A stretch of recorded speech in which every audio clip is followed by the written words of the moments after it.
And finally, welcome back to the podcast, my friends. We are in episode 9, where we are going to be talking about how we can get our clients to follow our hospital on social media.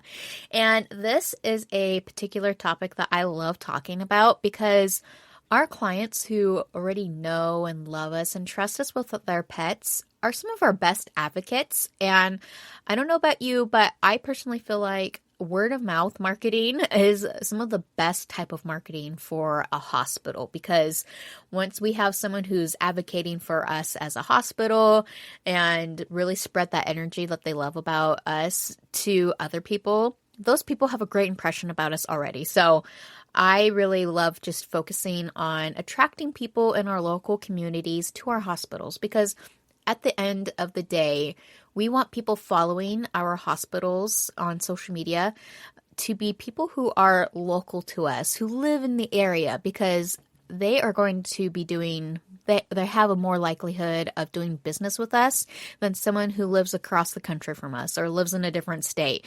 So it's really important to me that we are attracting those type of clients to our social media pages so that we can stay top of mind with them and really build that long-term relationship that social media can do for us.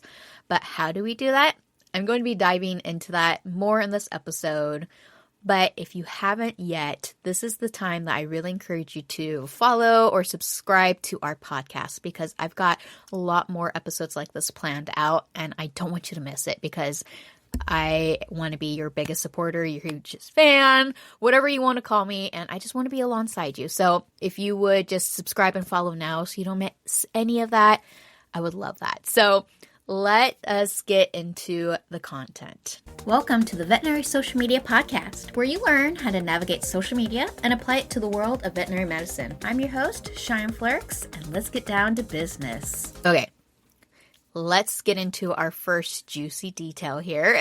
So first off, I want you to talk about a little bit more about why it's important for us to attract our existing clients. And I already alluded to it, but for a brick and mortar business like a veterinary hospital, typically, if you're mobile too, this really, really applies to you, because you don't want to be traveling across state lines or, miles and miles and miles away. But the local community is your main source of client leads and business, as I said already. But when I hear a lot of people come to me and they say that one of their biggest goals for social media is to get as many followers as possible, and I know that there's this like shiny object syndrome going on of like getting 10,000 followers for my social media clinic, veterinary hospital, and I kind of cringe when I hear that a little bit, because like I love that goal. I used to be that person. I so used to be that person. So no hate or shade here at all. But honestly, when we think about each of those followers as people and where they are at geographically, we need to be sure that we are checking with ourselves to say, okay, each of those people, if they were a valid customer or a client with us, would they be able to do business with you?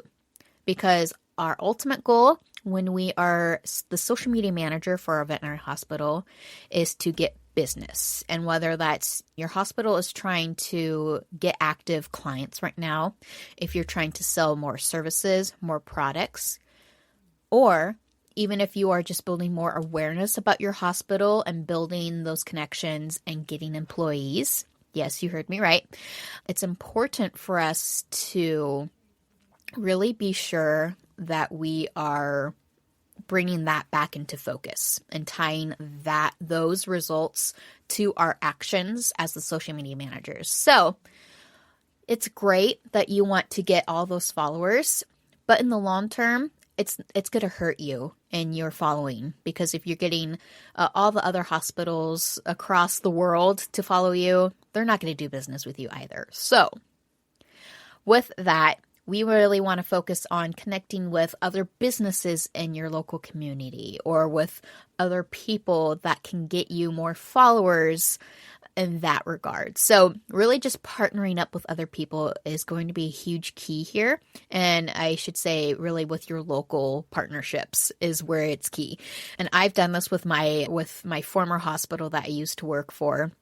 And I'll share that here in a little bit, but I just really want to be sure that you're understanding that you could be attracting the wrong people to your social media following and not realizing that it could be hurting your engagement, your ability to show that your ROI for your social media efforts, and really just proving that social media is a useful tool. Because chances are, if you're listening to this, you have a heart for social media for your hospital and you want to do a good job. At least that's what I'm speaking from experience. That's what's the case for me. So I want to be sure that you are taking action in the right ways and really spending your efforts appropriately. So with that, I want to dive in on some action steps that you can do today to start attracting your local community and get people following your social media pages. So one side note before I forget, because I have a feeling someone's going to ask this, do you need to go back and unfollow all those people that aren't in your area? No.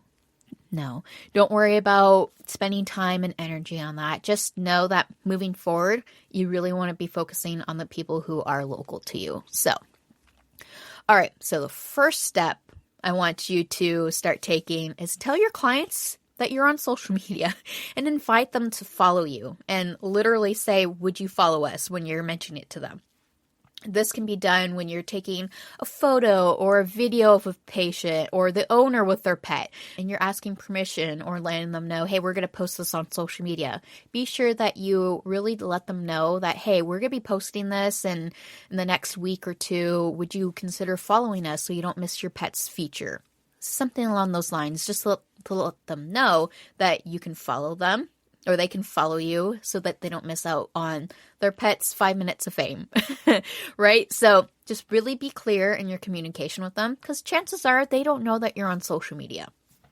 All right, so another way that you can be sure that your clients know that you're on social media and encourage them to follow you is to include your social media handles on a few places, like literally everywhere in your hospital. It's not too much if you place it everywhere. I have a few places where you might want to consider adding them if you don't already. So I'm going to list them now. So add them in your email signature, right below your name or your hospital name, link them there. Business cards. If you still have business cards, be sure that you're adding the icons there. People can figure out how to find you from there. Put signs in your lobby with a QR code. Pro tip, Canva does have the ability for you to create QR codes that link to your social media profiles or your website.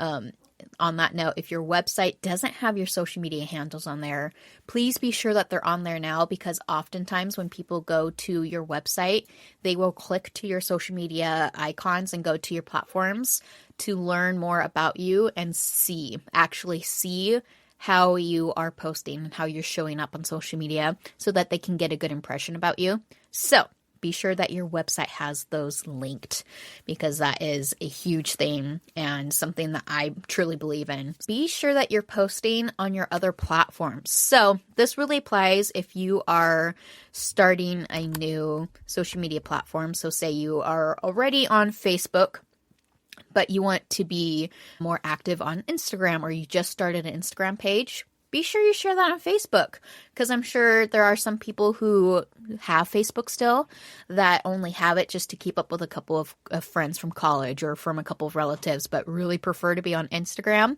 They'd be so happy to see that you're on Instagram now and can connect with you in a different way that really favors them.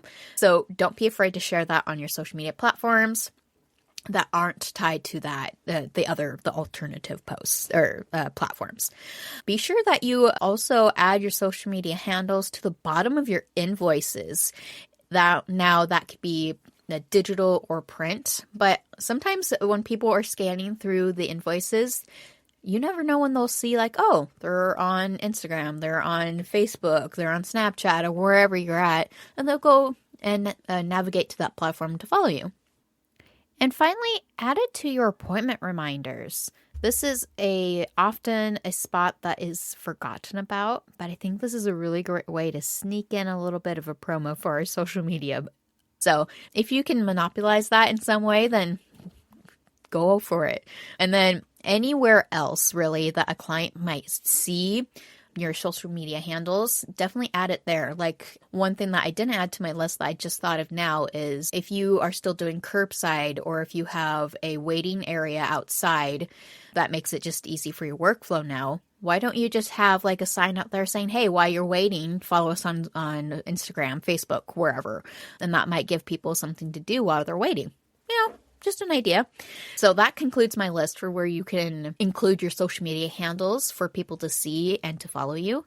But one thing you can do to add an additional boost of engagement and to get some followers is to host a giveaway in the clinic and have people follow you as part of the entry. Now, there's some nuances there that we could talk about, and I have a blog post which I'll add to the description of this episode, but that can be one way that people can follow you and you can also get some engagement and to grow your local following as well. I had done this kind of what I was thinking about with my blog article. In that blog article, I talk about ways that you can host a Facebook photo contest. So definitely check that out if that's something you're interested in or you've tried them in the past and you're like, no, that didn't work for me. Chances are you haven't seen my way of how I've run photo contests on Facebook, and you can apply this to Instagram too. So definitely give that a look through and see if that's something that you might want to consider doing. But this is one of my favorite ways that I'm going to be sharing here in just a second of getting a local following is to partner up with a local business. So, for example, you sponsor treats at your local coffee shop or espresso stop or at the hardware store or something like that. And then have a little sign next to them, to those treats, with your social media handles. So this could be like, today's treats are sponsored by ABC Animal Hospital. Follow us on social media. And then you can have those icons for the platforms that you're on. I actually did this and it was a lot of fun for me. Honestly, this is one of my favorite examples to share. But where my hospital was, I worked for a general practice hospital, if you don't know. Right across the street, like literally, my team would go walk over all the time for coffee, or they would pick up coffee for our staff meetings.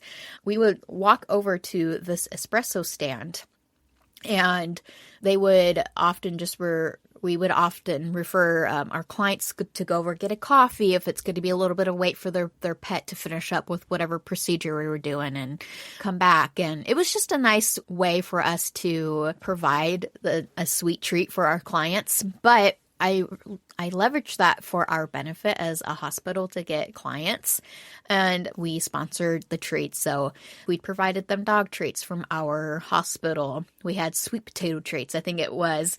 And every time that one of the baristas would give the dogs treats, they'd say, oh, these treats came from Woodside Animal Hospital. Or if the client was asking the customer was asking the baristas, oh, my dog loves those treats, where'd they get them from? And they'd say, oh, the hospital across the street. And we had the sign, like I mentioned, following us on social media. And I think I had the QR codes up at that time.